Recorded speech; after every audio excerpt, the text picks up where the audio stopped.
This video is about something that affects us daily, but we rarely take the time to manage it effectively. The thing I'm talking about is stress. It's often seen as a silent killer that destroys our health and productivity. But according to a psychological model known as the yerkes-dodson law, some stress can actually be good for us and help us perform at our best. And if we just learn how to manage stress the right way, it can make the difference between feeling overwhelmed by work or thriving in it. So before we dive into what the yerkes-dodson law is and how to apply it in your life, it's helpful to understand the Goldilocks principle. You might remember the children's tale, Goldilocks and the Three Bears. In the story, a girl named Goldilocks gets lost in the forest and stumbles upon a house owned by three bears. Inside, she finds three bowls of porridge, one too hot, one too cold, and one that's just right. This story illustrates the Goldilocks principle, which suggests that things work best when they fall within a balanced range, neither too much nor too little. We tend to feel satisfied and comfortable when things are in balance, finding that sweet spot between two extremes. This idea of just the right amount applies to many areas, including how we perform and stay motivated. There's a common myth that people prefer easy tasks, but while a simple task can be a nice break, we often do our best work when we're challenged. When the bar is set too low, we lack motivation to push ourselves. On the flip side, there are those who push themselves too hard, believing they can always do more. But the idea that someone thrives under constant stress isn't true. When we take on too much, we lose focus, take shortcuts, and eventually burn out. The key is finding that balance where we're challenged enough to stay motivated but not overwhelmed. Imagine you're playing chess against a 6-year-old. You'd probably get bored quickly because it's too easy. You'd win without much effort. Now, if you played against a professional chess player, you'd likely lose motivation because the game would be too hard and you'd lose every time. But if you play against someone who's on your level, you'd feel motivated to do your best. The challenge would be just right, not too easy, not too hard, and you'd have a good chance of winning if you really try. The point here is that, like most things in life, balance is important. We're most motivated and perform best when we're under just the right amount of stress. This idea of just the right amount isn't just a nice thought. It's backed by science, and this is where the Yerkes-Dodson law comes in. Back in 1908, two psychologists discovered the Goldilocks principle of performance while experimenting on mice. In their experiment, the mice received a mild electric shock whenever they entered a white box, but no shock when they entered a black box. At first, the researchers gave the mice very weak shocks, and they noticed that the mice took a long time to learn to avoid the white box and choose the black one instead. When the scientists increased the strength of the shock, the mice learned faster, up to a point. However, when the shocks were too strong, the mice took longer to learn which box to enter. It turns out that the best learning happened when the shocks were neither too weak nor too strong. Just the right amount of pressure led to the quickest learning. When the scientists plotted this data on a graph, it showed that performance initially went up and then down, forming an upside-down U as the pressure increased. The Yerkes-Dodson law is essentially the Goldilocks story, but represented as a bell curve. And while stress is different for everyone, and there's no one-size-fits-all definition, research suggests that when we face a task, we tend to go through 3 different emotional states. The bottom left of the curve is what we call the comfort zone, where stress is low, but so is performance.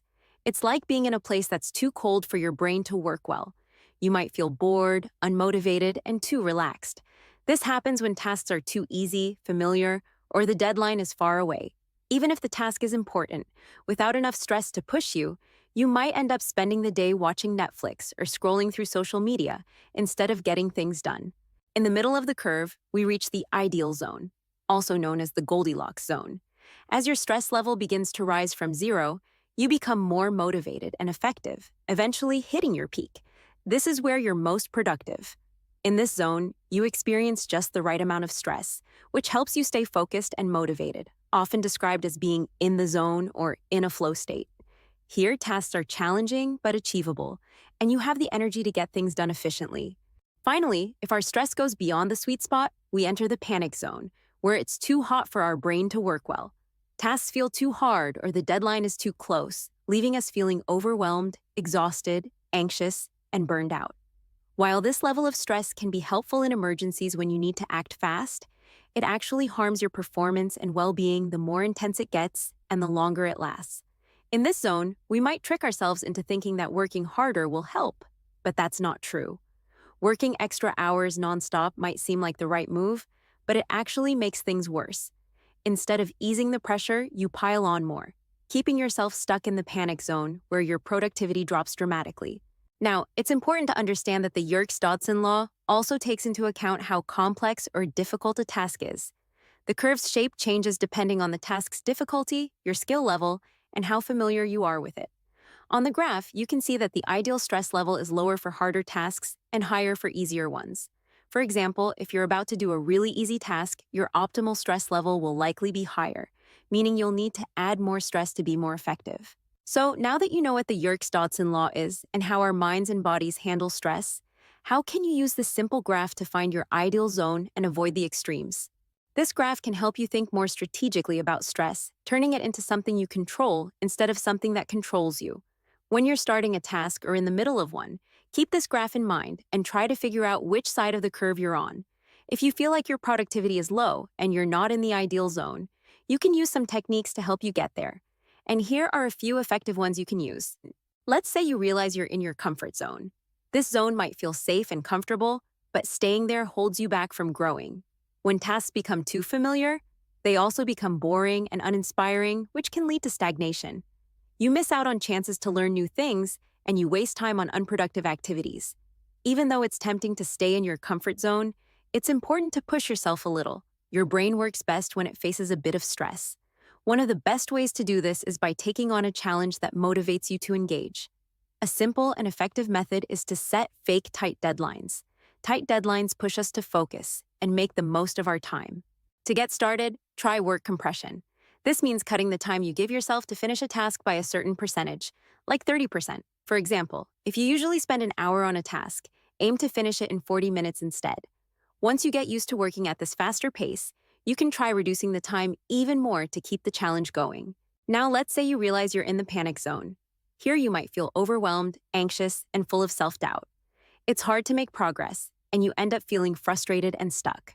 While there are many ways to reduce stress, here are 3 effective strategies to calm your nerves and get back to the ideal zone. First, break down your big task into smaller, more manageable chunks. Each chunk will seem less intimidating than the whole task, making it easier for you to focus on one piece at a time. This approach also gives you a sense of achievement with each step you complete. Second, try the 80% rule. Instead of aiming for 100% perfection, aim for 80%. It might sound odd, but expecting a bit less from yourself can actually reduce pressure and lead to faster, better results. For example, it's better to send an 80% good report to a client on time than to keep delaying while you try to perfect it. Aiming for 80% is like giving 100% because it helps you keep growing and learning rather than getting stuck trying to achieve perfection. Lastly, consider using rituals to calm your nerves before a big task. Many elite athletes and professionals do this to get into the right mindset before they perform.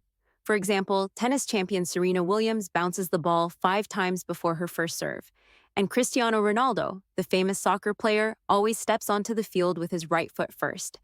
These rituals might seem pointless, but research shows they actually help calm the mind and bring athletes into the ideal zone. It's not about the specific action you take. It can be the strangest thing, because what matters is how that action makes you feel. All right, these are some techniques you can use to find your Goldilocks zone. Think of this graph as a tool to help you manage your stress levels more effectively. It's all about being aware of where you are on the curve and adjusting your stress levels accordingly, pushing your limits but knowing when to stop.